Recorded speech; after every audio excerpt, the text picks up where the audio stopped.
Hey everybody, this is Petey from the Spin Rack, and today I got a video that's got everything in it. It's a Hulk video. One of our subscribers said I should do some more Hulk stuff, so this time I got a crossover. And it's plotted by the great Harlan Ellison, right? And Roy Thomas has translated this story. It's an event, starts in the Avengers, but it turns into a Hulk story. One of the most important Hulk stories. If you haven't read it, you should check it out, right? But let's go to this two-parter. I didn't prepare this, so let's see. Okay, so let's screw this up. We're gonna keep going. All right.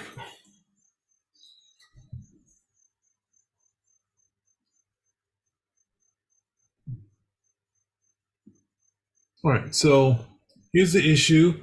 It's Avengers 88 and 140. And if you have to read these issues in this order, if you read each of them, you'll be kind of thrown into the story. At least the Hulk 140 starts off giving you a kind of a flashback to the past. But we have our villain, Psyklops. This is, like I said, by Harlan Nelson.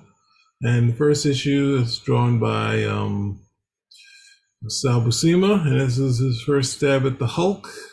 I think it's the first, but I think he inked Herb Trimpe, so might be second. But this is like one of the. No, he did draw a Hulk issue, so he was destined for Hulk greatness, as you can see, right? So Cyclops has gotten the Hulk, and he's clearly trying to shrink him, right? So we can see that from the cover, and Avengers trying to help.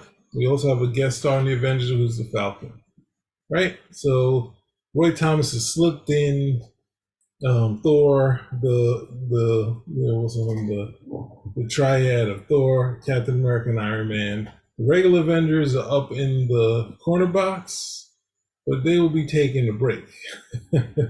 So let's see what happens. And we see I didn't tell you. There's a surprise here. It's the first appearance of a group that you guys know about. They're very infamous, right? So we see the Hulk being seemingly tortured, right? And we see Thunderbolt Ross, and then we see Reed Richards and Professor Xavier, and they're using technology from Tony Stark. So this is shades of the Illuminati, the ones who kicked the Hulk off the planet many years later after this. It looks like it's more torture, but at the same time, they're working together, right? They're working together to cure the Hulk. So the plan for the Illuminati originally, which was a small group of Reed, Professor Xavier, and Tony Stark, who supplied all the equipment, is to cure the Hulk. And Professor Xavier is going to stay for it, right? But at the same time, we see the Avengers stuck in the swamp, right? And they're going around. So Cap's going to give us a precursor of what's going on. And he's just hanging out with Falcon, and they go head out to the Bayou country, and they find these people summoned in these dark gods, right? And I guess the majority is black people. They have some other people in there, and Cap and the Falcon make short work of them. and you see, I don't get to I haven't talked about Sal Buscema that much, but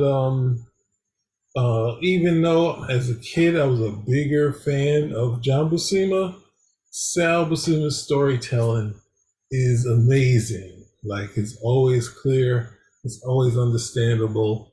You can, it is like a dream for a kid to read, So when you became an art snob, and John Buscema's, at some point in the Avengers, his art is kind of stylized when it gets really good.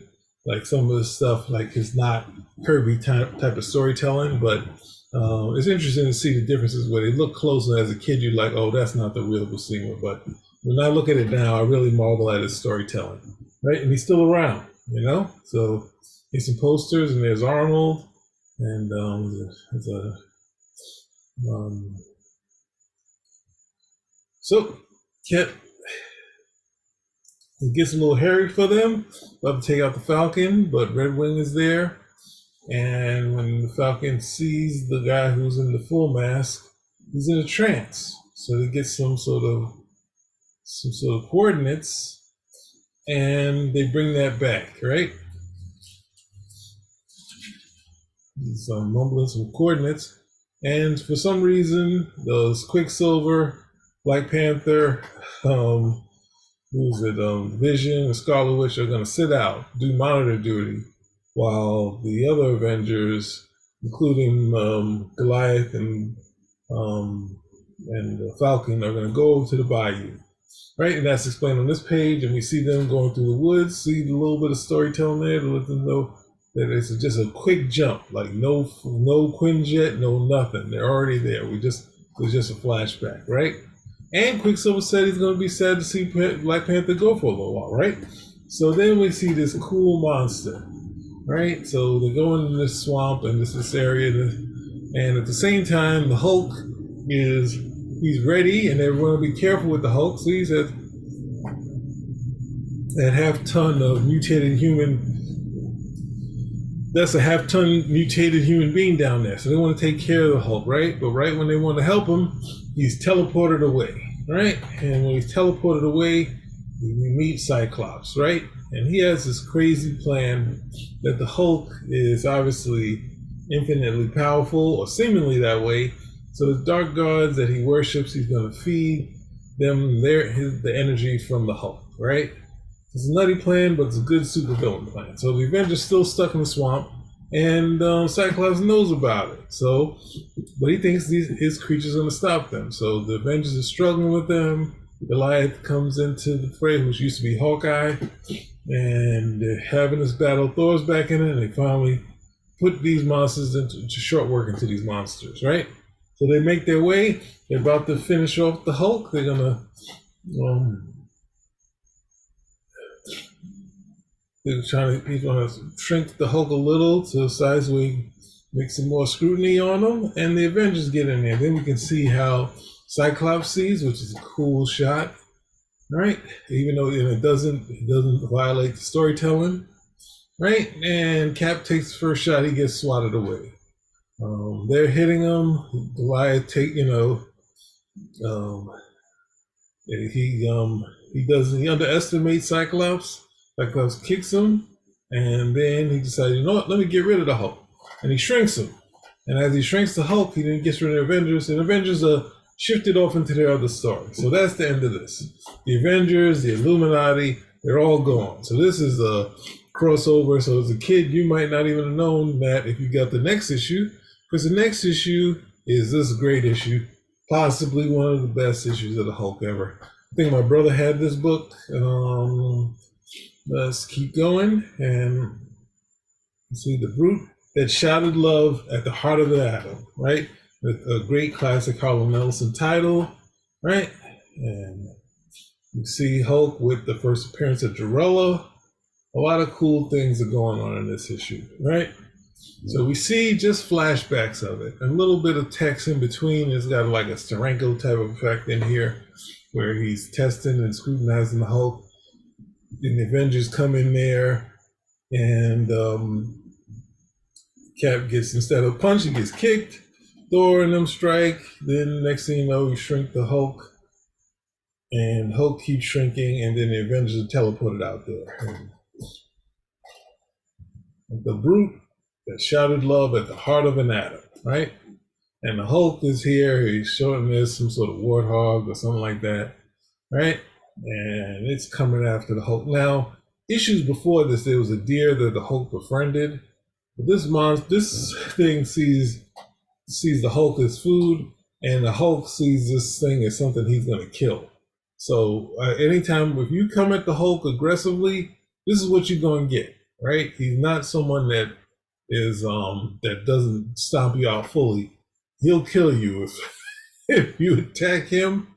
He's not going to wait till it's finished. He's known to kill. He'll kill inadvertently. But you know, the thing that I think they kind of held when they look at the Hulk, and they always say the Hulk wouldn't do that. He's a nice, like, no. If an animal charges him, he's gonna kill, right? No, there was a Byrne comic where he, I guess it's some sort of deer or something charged him, and then he hit it and killed it, and he was surprised that there was no more fighting it. So hold on.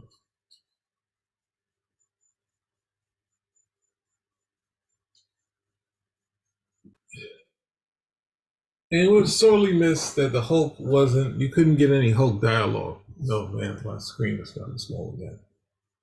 Sorry, guys. So it's like,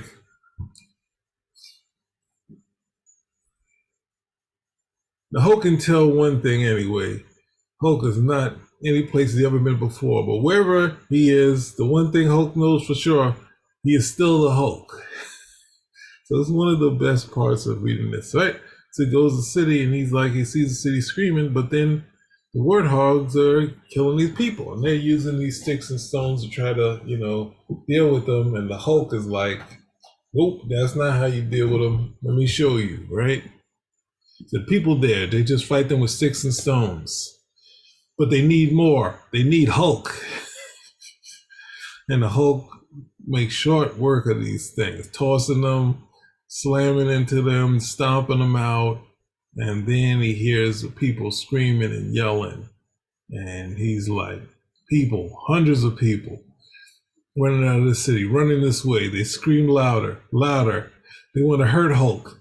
Maybe Hulk from the wrong side. Well, if it's a fight they want, Hulk will battle them all. And then Hulk slowly realizes that they're cheering for the Hulk. And this is the Shrek moment before Shrek. The Hulk inadvertently saved the day, and he's brought in. And he sees these people, they're all green, they're all like him, but they can't understand the Hulk, right? But he's feeling like he's home, and he runs into Jarell. And Jarell is talking, and they're fearful of him, but she's like, no. She's like, beneath that seething surface, my queenly powers can sense the soul of a man as any, right? And they have a moment, the hand touches, and then next thing you know, they had a prophecy that someone was going to come by. They only could marry off if someone was worthy in battle, and obviously the Hulk has shown what's happened. So they decided the Hulk's gonna be Jarella's husband. And Hulk says something is happening, but Hulk doesn't know what it is, right? So they realize, he can't speak to their language, so they got to do something to help him. So they bring him in there, and the Hulk is like, they said, now these three and the girl, they make a circle around Hulk. If they try to kill Hulk, and Hulk holds out because they don't attack him, but they use their witchcraft on him, and then surprise thing. He not only learning their language, Bruce Banner somehow takes over, right? And he feels fine. So he goes in, but at the same time, one of the subjects is not too happy because he was destined to be Drolla's wife, husband. Sorry, now he was planning to be Emperor at night because he seems pretty bad. So, all right. So then we see Drolla. She's comforting him.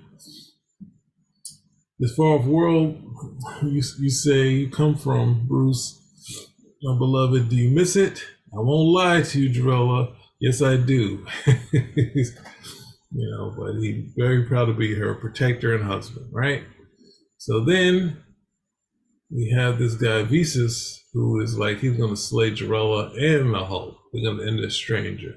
And the Hulk is like, you know what? I miss Betty, but I'm needed here. And then he gets attacked. So they don't really know. For some reason, they don't think that, they think they can take the Hulk. So they're going to go out there.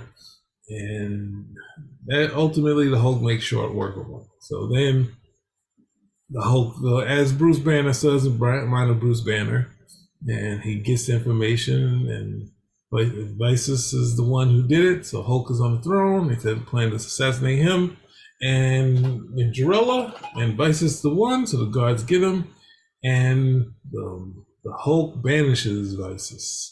And he's going to be stuck without a land. And then when he banishes them, the Hulk realizes, hey, I'm in the same boat. And he has all these people. It's the greatest day in the Hulk's life and Bruce Banner's life.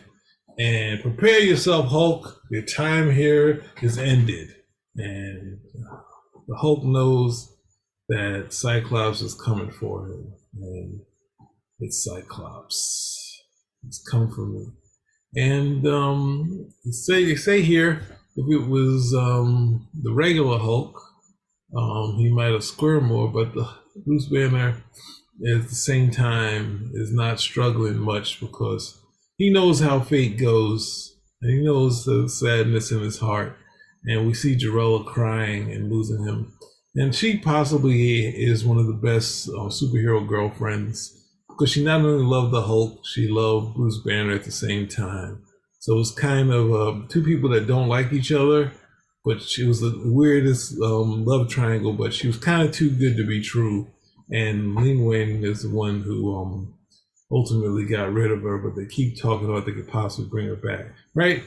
So he's like, realize he's been sitting down there. Now the Hulk is weak because he's been doing it and being nice and soft, but at the same time, when he was thrust into regular size, he turned back to the regular Hulk. It's like, this cannot be, it cannot. Oh, my preparations, my subtle calculation. Things like that may work with puny humans, but you are facing the Hulk. Do you hear the Hulk? And then you're not so much without your fancy machine. Hulk is going now, and no one will stop him. Nobody. But enjoy your freedom for the moment, right? But at the same time, the moment of, I don't think it's irony, or I guess it's a similar fate. The dark gods come and they say he failed and they take him out. And you have to remember, the Hulk memory is really bad. So it's very childlike and he can't retain much. He has some things he retains, but he just kind of moves on. So you won't be seeing him talk about ever since I met Jarella, and then you have a footnote on the bottom. So there we did it. The greatest Hulk story, a fun two-parter, action-packed two-parter, and the first sort of appearance of the Illuminati, if you care for that type of stuff. I guess that's about it. Spinner Rack is out.